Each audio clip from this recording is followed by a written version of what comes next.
পরে আগে তো ভিতরে তো ইয়ে হয়ে গেছে। ইনফেকশন আছে ভিতরে। বহুত দেখতে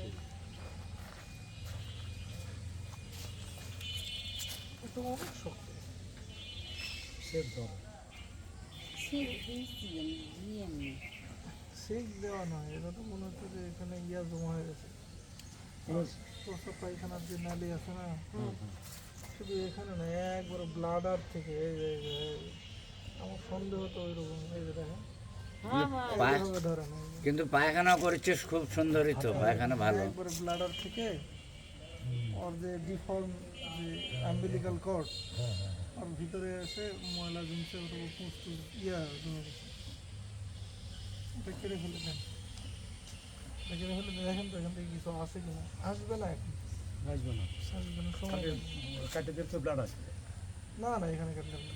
আসবে স্যার কাল গরু পাতুল দিতে এখানে কেটে দিবেন, কিছু হবে না। স্যার এই যে এখানে একটা ওনাকে বলতে আচ্ছা আচ্ছা করে দিবেন, দিচ্ছি। আচ্ছা জ্বর সার খুব হাই খেয়ে খুব একবারে জ্বর ছাড়বে না, জ্বর ইয়ে হতে সময় লাগবে। ব্যথার